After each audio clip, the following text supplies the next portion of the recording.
Everyone, welcome back to my channel dual cracker. आज हम chapter number 10 start करने जा रहे हैं, ग्रेविटेशन, जो हम पहले ऑलरेडी डिस्कस कर चुके हैं। अब इसका पार्ट 2 स्टार्ट करने जा रहे हैं। हमने फ्री फॉल तक कंप्लीट कर लिया है। अब डिस्कस करेंगे मास और वेट के बारे में। जैसे कि हमने पिछले चैप्टर में पढ़ा है कि कोई भी ऑब्जेक्ट होता है, किसी भी ऑब्जेक्ट का जो मास है वो क्या कहलाता है। The mass of an object is the major of it's inertia. किसी भी ऑब्जेक्ट का मास उसकी इनर्शिया का मेज़र है। इनर्शिया हमने पढ़ा था कि कोई भी ऑब्जेक्ट है, जैसे ये हम बस के अंदर ट्रैवल कर रहे हैं। जब हम बस में ट्रैवल करेंगे, अगर बस ने यहाँ से यहाँ तक टर्न किया है तो जो हमारी अपर बॉडी होगी, हमारा जो अपर बॉडी होगी वो आगे के पीछे मूव करेगी, लेकिन जो हमारे फुट होंगे वो किसके साथ टच में है, बस की फ्लोर के साथ में। तो हमारे फुट जो हैं वो बस के साथ चल रहे हैं, लेकिन जो हमारी अपर बॉडी है वो किस में, हवा में है। तो जो हमारी बॉडी का जो किसी भी ऑब्जेक्ट का जो मास है is the measure of its inertia, इसके इनर्शिया का मेज़र होता है, जो हम पहले से डिस्कस कर चुके हैं पिछले चैप्टर में। We have also learn that the greater the mass the greater is inertia. हमने ये भी पढ़ा था किसी भी ऑब्जेक्ट का जब मास ज़्यादा होगा तो उसमें इनर्शिया भी ज़्यादा होगा। तो यहाँ से क्वेश्चन जो है एमसीक्यू फॉर्म होता है कि किसी ऑब्जेक्ट का अगर मास ज़्यादा है तो इनर्शिया बताओ बड़ा होगा या छोटा होगा। It remains the same whether the object is on earth, moon और इवन इन आउटर स्पेस। ये सेम रहेगा चाहे ऑब्जेक्ट जो है अर्थ पर हो, चाहे मून पर हो या किसी सरफेस में हो। तो mass of an object is constant and does not change from place to place. तो हमें ये बताया गया है चाहे हम अर्थ पर हैं, चाहे मून पर हैं या किसी बाहर सरफेस पर है, तो हमारा जो मास है हर जगह क्या होगा, कांस्टेंट होगा। तो यहाँ से भी क्वेश्चन आता है कि mass of an object is twice, thrice, 6 times, 1/6 times on the moon. तो our answer will be constant. ठीक है, हमने अभी तक देखो ये देखा, ब्लैंक स्लाइड पर करते हैं।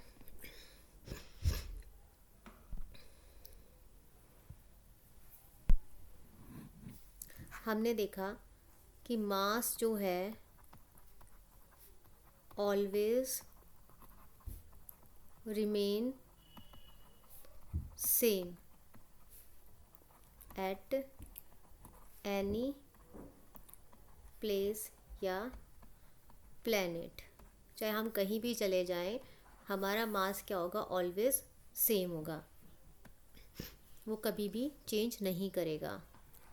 और मास of an object is the major of it's inertia. तीसरा पॉइंट हमने पढ़ा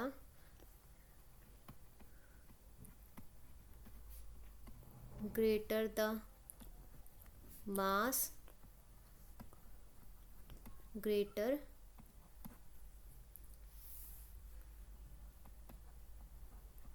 inertia.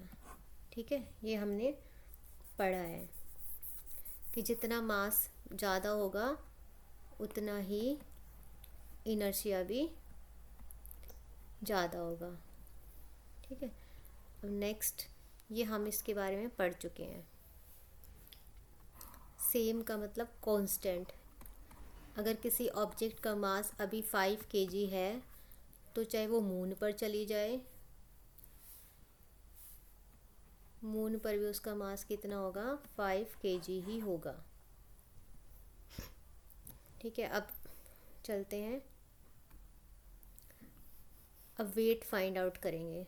We know that the earth attracts every object with a certain force and this force depends on the mass of an object and the acceleration due to gravity. अब ये क्या कहना चाह रहा है कि जो अर्थ है किसी ऑब्जेक्ट को अट्रैक्ट करती है अपनी तरफ, जो फोर्स लगाती है, तो जिसको हमने क्या बोला था, एक्सलरेशन ड्यू टू ग्रेविटी। तो कोई भी ऑब्जेक्ट होगी, अगर उसका हमें वेट निकालना है तो उस क्या किस किस चीज़ पर डिपेंड करेगा, वेट मास पर और ग्रेविटी पर। तो ये वेट की डेफिनेशन है। The weight of an object is the force with which it's attracted towards the earth. देख लेते हैं इसको भी, देखिए वेट, वेट के लिए क्या बोला है, किस किस पर डिपेंड करेगा, मास पर और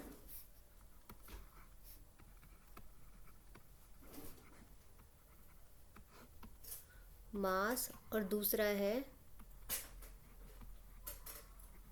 एक्सलरेशन ड्यू टू ग्रेविटी। ठीक है, तो वेट को हम W से डिनोट करेंगे, मास इनटू ग्रेविटी, ये इसका फॉर्मूला होगा। अगर कोई ऑब्जेक्ट है जिसका मास है 6 kg और जो हमारी जी की वैल्यू है वो है 9.8 मीटर पर सेकेंड स्क्वायर, जिसको हम अप्रोक्सीमेटली 10 ले लेते हैं, लेकिन तब लेंगे जब हमें क्वेश्चन में गिवन होगा, otherwise we will not take it 10। तो अब W का फॉर्मूला होगा m इंटू जी, 6 इंटू 9.8, जिसको हमने अप्रोक्सीमेटली कितना लिया है 10, तो 6 इंटू 10 दैट इज़ 60, और वेट को मेज़र करते हैं हम न्यूटन में। ये हमारा आंसर हो जाएगा। ठीक है, जो कोई भी अर्थ है किसी ऑब्जेक्ट को अट्रैक्ट करती है अपनी तरफ, तो वो किसके ऊपर डिपेंड करते हैं, उसके मास और ग्रेविटी पर। तो अब मास कितना है किसी ऑब्जेक्ट का वो पता चलेगा, और एक्सेलरेशन ड्यू टू ग्रेविटी अर्थ का हर जगह सेम होगा एक्सेप्ट सेंटर पर 0 होता है। ठीक है, जिसमें ये फॉर्मूला है force equals to mass into acceleration, जिसको यहाँ पर हम जी ले रहे हैं, एक्सेलरेशन ड्यू टू ग्रेविटी, जो हम पहले भी कर चुके हैं, और इसको जो ये फोर्स थी हमने इसको किससे कर दिया, वेट से सब्स्टिट्यूट कर दिया।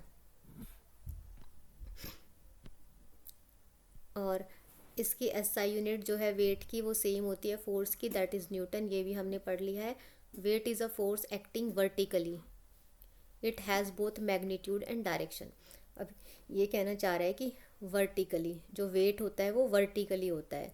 ठीक है, इसकी मैग्नीट्यूड भी होगा, डायरेक्शन, मैग्नीट्यूड का मतलब कोई ना कोई वैल्यू होगी, जैसे 60 kg आ रहा है। ठीक है, तो इसकी मैग्नीट्यूड भी है और साथ में कोई डायरेक्शन भी गिवन हो सकती है।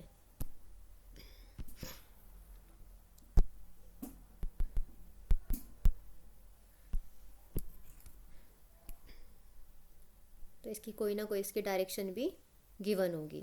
हम किसी भी चीज़ किस ऊपर जा रही है या नीचे जा रही है, कोई सामान है ऊपर की तरफ जा रहा है नीचे की तरफ जा रहा है, तो जो वेट है उसकी डायरेक्शन भी और मैग्नीट्यूड दोनों होंगी।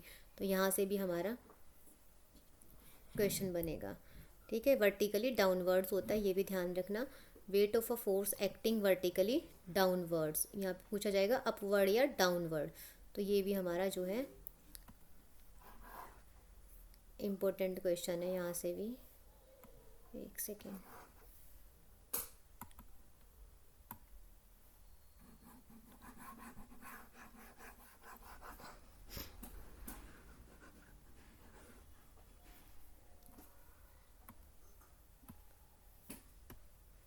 ठीक है, तो ये वाला क्वेश्चन जो है हमारा यहाँ से इम्पोर्टेंट है।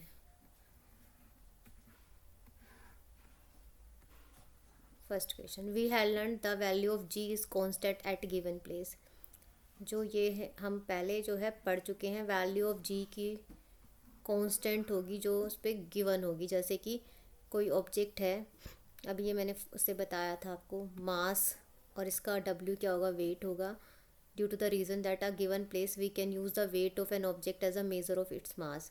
ये बताया गया कि किसी ऑब्जेक्ट जो है वेट है किसी ऑब्जेक्ट का, वो डायरेक्टली प्रोपोर्शनल होता है मास का।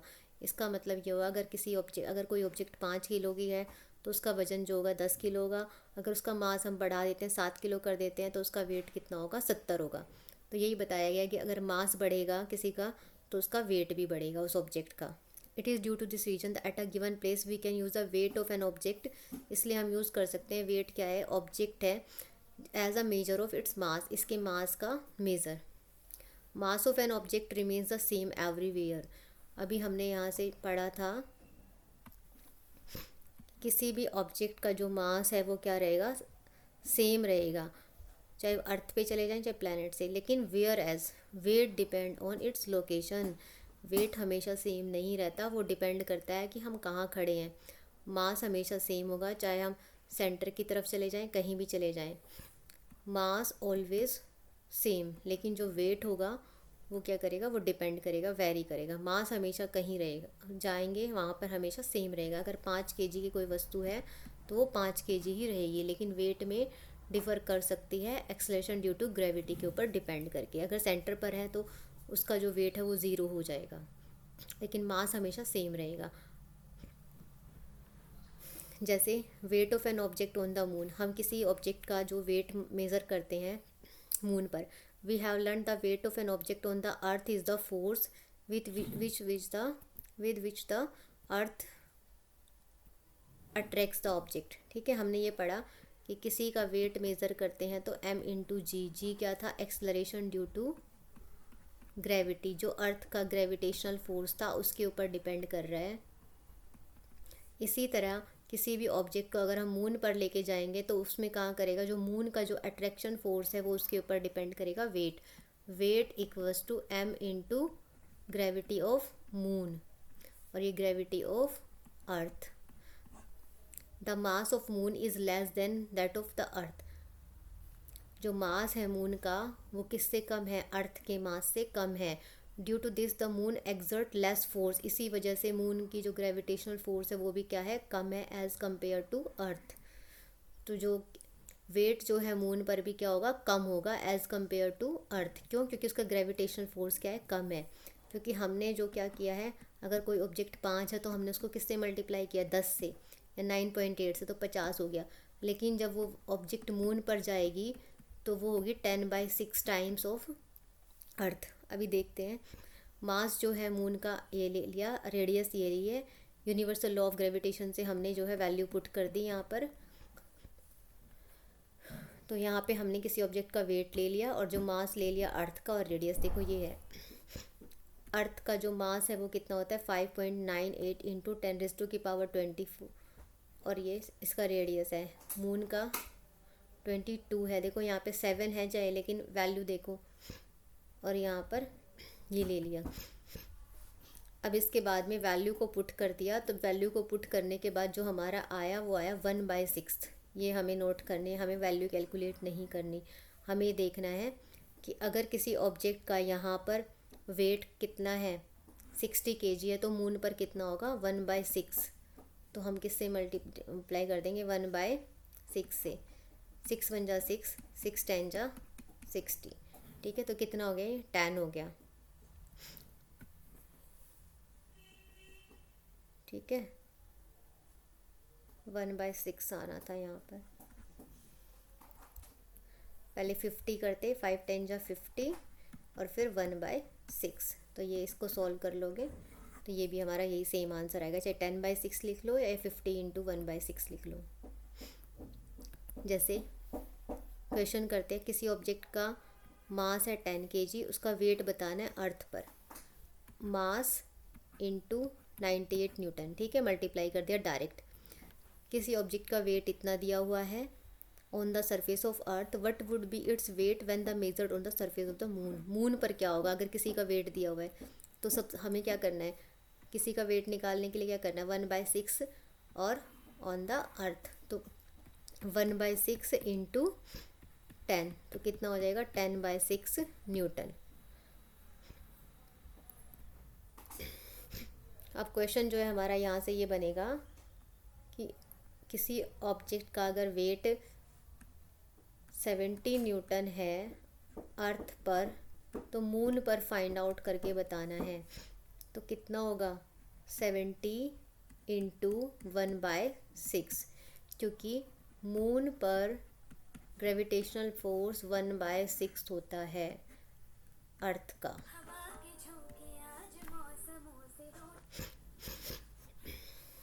अब हम थर्स्ट एंड प्रेशर जो है नेक्स्ट क्लास में कंटिन्यू करेंगे। अभी तक हम यहीं पे इतना छोड़ देते हैं उसके बाद, क्योंकि बायन्सी फोर्स और आर्किमिडीज प्रिंसिपल भी है। नेक्स्ट क्लास में मिलते हैं।